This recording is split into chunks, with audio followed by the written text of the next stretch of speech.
வணக்கம். இது இரவு நேர பிரதான செய்திகள். முதலில் தலைப்புச் செய்திகள். இந்திய விமானப்படைக்கு சொந்தமான மற்றுமொரு ஹெலிகாப்டர் கட்டுநாயக்காவை வந்தடைந்தது. புலம்பெயர் தமிழர்களின் காணிகளை தாருங்கள், மனோ எம்பி கோரிக்கை. விசேட சுற்றி வளைப்பில் நாடளாவிய ரீதியில் நூற்றுக்கணக்கானோர் கைது. அவசரகால சட்ட பிரகடன வழிகாட்டல்களூடாக கருத்து சுதந்திரத்தை அரசு முடக்கக்கூடாது. ஜனாதிபதிக்கு மனித உரிமைகள் ஆணைக்குழு அவசர கடிதம். உயர்தர பரீட்சையின் மிகுதி ஜனவரியில் கட்டாயம் நடக்கும். திகதி அறிவிப்புக்காக காத்திருக்காமல் தயாராகுங்கள். இலங்கையின் மீள் கட்டமைப்புக்கு ஐநா சபை முழுமையான ஆதரவு. $45 லட்சம் வழங்குகின்றது. இந்திய அரசின் கபட நாடகம், முன்வைக்கப்பட்டுள்ள பாரிய குற்றச்சாட்டு. வாகன இறக்குமதி தொடர்பில் வெளியான தகவல். சரியான நேரத்தில் துல்லியமாக கிடைக்கும் தரவுகள் வினைத்திறன் மிக்க தீர்மானங்களை எடுப்பதற்கு அத்தியாவசியமாகும். பிரதமர் ஹரணி அமரசூரிய வலியுறுத்து. யாழ்ப்பாண பல்கலைக்கழக துணைவேந்தர் தெருவில் பேராசிரியர் வேல் நம்பி முன்னிலையில் தையிட்டி விகாரை விகாராதிபதியுடன் அர்ச்சுனா எம்பி திடீர் கலந்துரையாடல். யாழ்ப்பாண பல்கலைக்கழகத்தின் துணைவேந்தர் பதவிக்கான தெருவில் உயர்பட்ட படைப்புகள் பீடாதிபதியும் சிரேஷ்ட பேராசிரியருமான திருநாவுக்கரசு வேல்நம்பி புள்ளிகளின் அடிப்படையில் முன்னிலை பெற்றிருக்கிறார்.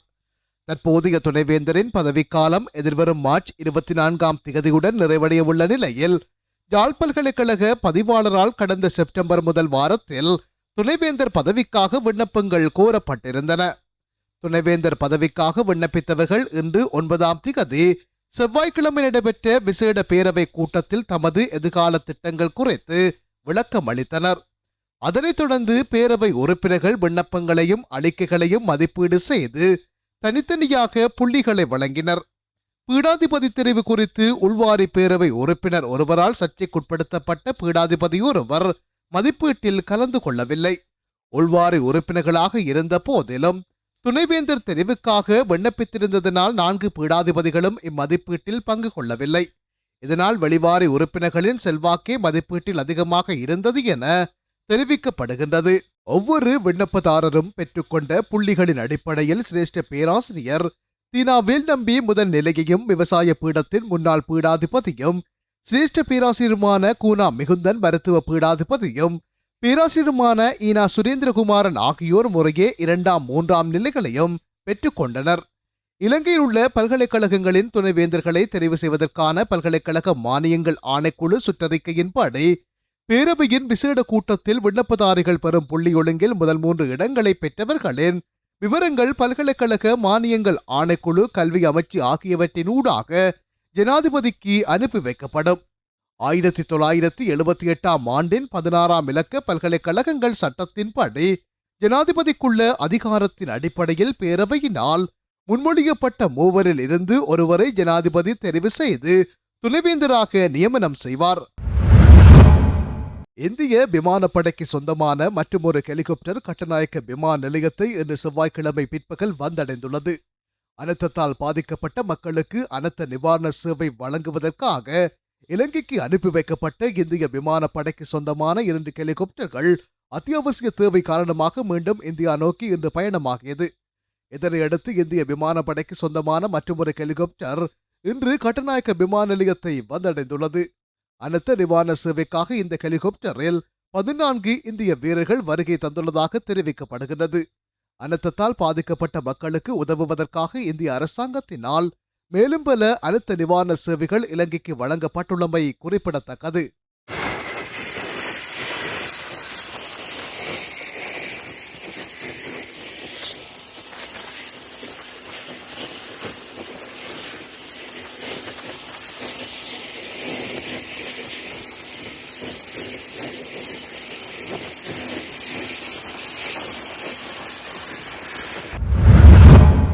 புலம்பெயர் தமிழர்கள் காணி வழங்க முன்வந்தால் அந்த காணிகளை மலையக மக்களுக்கு பெற்றுத்தர தாம் தயாராக இருப்பதாக தமிழ் முற்போக்கு கூட்டணியின் தலைவரும் நாடாளுமன்ற உறுப்பினருமான மனோ கணேசன் தெரிவித்துள்ளார்.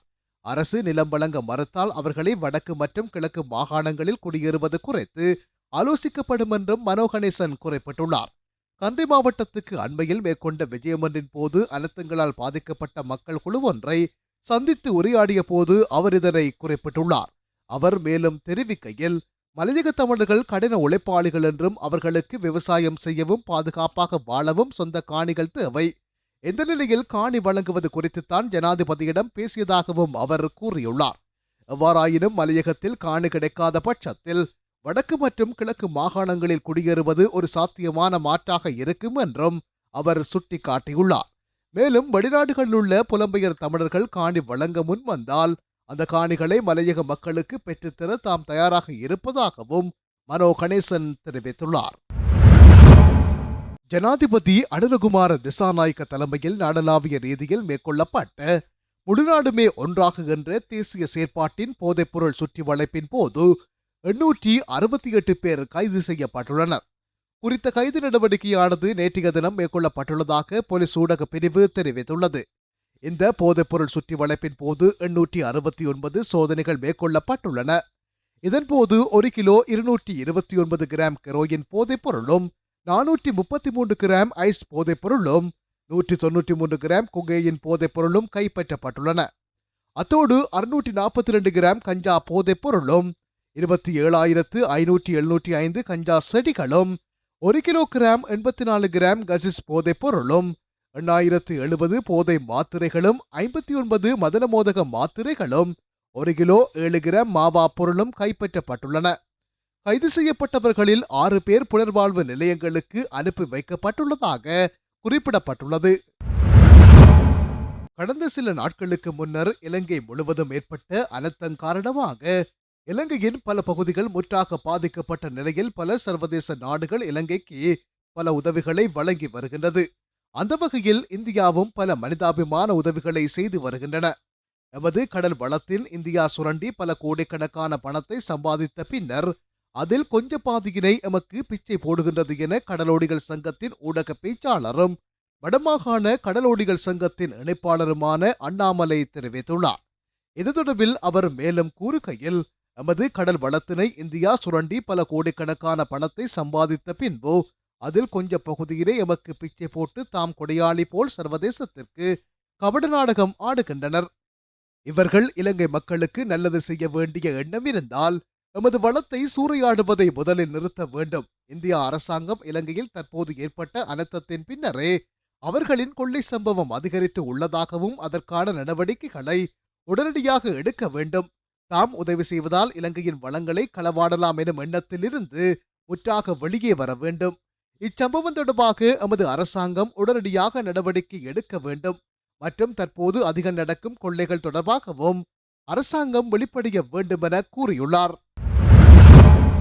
வெள்ளப்பெருக்குக்கு உள்ளாகக்கூடிய பிரதேசங்களை விசேடமாக கவனத்தில் கொண்டு அனர்த்தத்திற்கு பிந்தைய திட்டமிடல் மற்றும் புனரமைப்பு செயல்முறை குறித்து கலந்துரையாடுவதற்கான சந்திப்பு ஒன்று திங்கட்கிழமை பிரதமரின் அலுவலகத்தில் இடம்பெற்றது.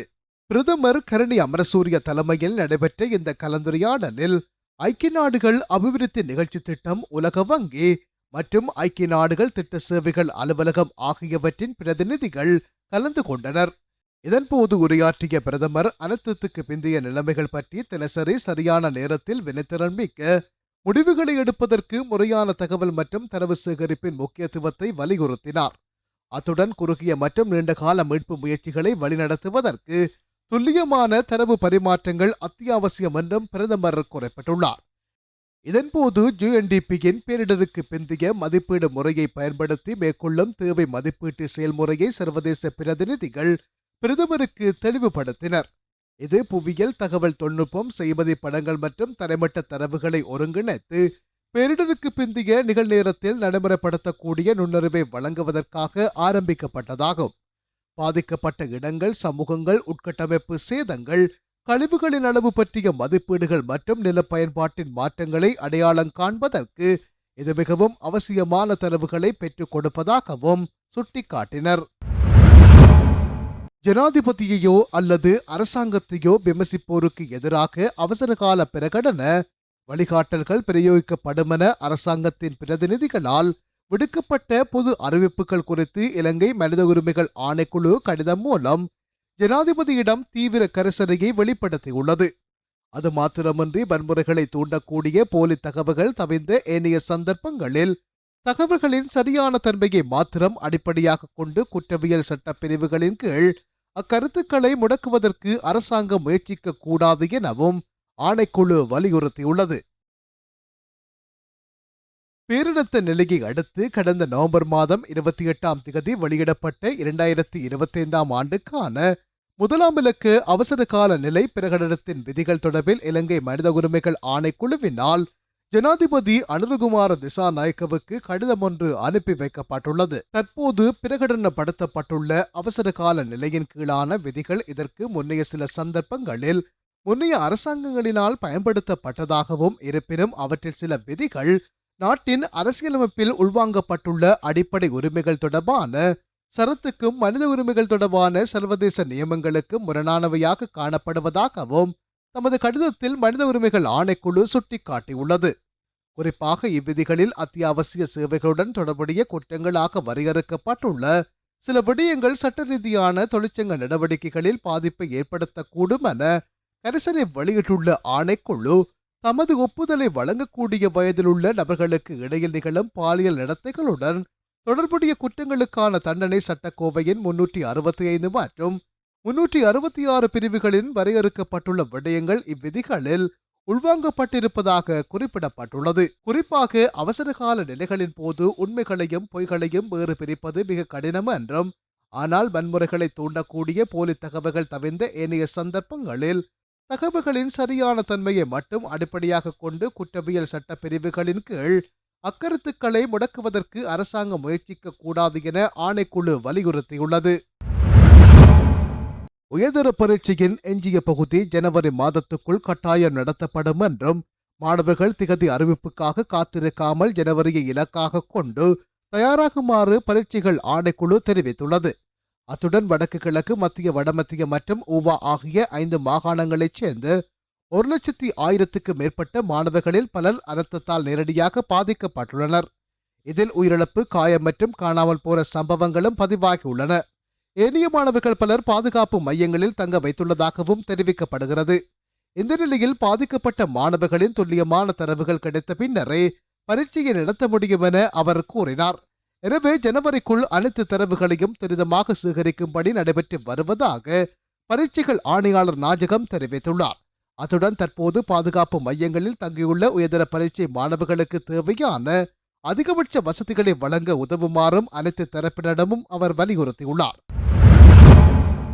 மக்கள் வாழ்க்கையை வளமை நிலைக்கு கொண்டு வருவதற்காக அரசாங்கத்தால் வழங்கக்கூடிய அதிகுச்ச நிவாரணங்களையும் ஒதுக்கீடுகளையும் வழங்குவதாகவும், மக்களுக்கு விரைவாக தேவையான நிவாரணங்களை வழங்குவதன் மூலம் மக்கள் வாழ்க்கையை வளமை நிலைக்கு கொண்டு வர பிரதேச மட்ட அதிகாரிகளின் வினைத்திறனான ஒத்துழைப்பு அவசியம் எனவும் பிரதமர் கலாநிதி கரணி அமரசூரிய தெரிவித்துள்ளார். அழுத்த நிலைமையின் காரணமாக கண்டி மாவட்டத்திற்கு ஏற்பட்ட பாதிப்பினால் இடம்பெயர்ந்த மக்களுக்கு நிவாரணம் வழங்குதல் மற்றும் மக்கள் வாழ்க்கையை வளமை நிலைக்கு கொண்டு வரும் பணிகள் குறித்து பார்வையிட்டதன் பின்னர் கண்டி உடபாலத்த பிரதேச செயலகத்தில் நடைபெற்ற அனைத்து முகாமைத்துவ குழு சந்திப்பின் போது பிரதமர் இவ்வாறு தெரிவித்துள்ளார். அண்மைய தீவிர வானிலை பேரழிவை தொடர்ந்து மீட்பு மற்றும் மறுகட்டமைப்புக்கு ஐக்கிய நாடுகள் சபையிடமிருந்து இலங்கைக்கு முழு ஆதரவு கிடைக்கும் என்று இலங்கைக்கான ஐநா வதிவிட பிரதிநிதி மாகாண்ட்ரூ தெரிவித்துள்ளார். வெளியுறவு அமைச்சர் விஜித கேரத்துடனான சந்திப்பின் போது அவர் இந்த உறுதிமொழியை அளித்துள்ளார். பாதிக்கப்பட்ட சமூகங்களுக்கு உடனடி நிவாரணத்தை வழங்குவதற்காக ஐநா தனது அவசர கால மீட்பு நிதியத்தின் கீழ் முதற்கட்டமாக 4.5 மில்லியன் அமெரிக்க டாலர்களை வழங்க முடிவு செய்துள்ளதாக ஆண்ட்ரூ கூறினார். கூட்டத்தின் போது இந்த தொகை அமைச்சர் கேரத்திடம் அடையாளமாக ஒப்படைக்கப்பட்டது. உணவு பாதுகாப்பு, வீட்டு வசதி, குடிதண்ணீர், கல்வி, சுகாதாரம், விவசாயம் மற்றும் மீன்பிடித்துறைகளில் நிதி மற்றும் தொழில்நுட்ப உதவி கவனம் செலுத்தும் என ஐநா தெரிவித்துள்ளது. தையிட்டி திஸ்ஸ விகாரையின் விகாராதிபதி ஜிந்தோட்ட நந்தராம தேரருக்கும் யாழ் மாவட்ட நாடாளுமன்ற உறுப்பினர் ராமநாதன் அர்ச்சனாவுக்கும் இடையில் சந்திப்பு ஒன்று இன்றைய தினம் இடம்பெற்றது. தையிட்டி திஸ்ஸ விகாரையின் விகாராதிபதியின் வாஸ்தலத்தில் குறித்த சந்திப்பு இன்று முற்பகல் இடம்பெற்றது. இதன்போது விகாரை அமைந்துள்ள காணிகள் தவிர்ந்த ஏனைய காணிகளை விடுவிப்பது தொடர்பாக பேசப்பட்டதாக நாடாளுமன்ற உறுப்பினர் ராமநாதன் அர்ச்சனா தெரிவித்துள்ளார்.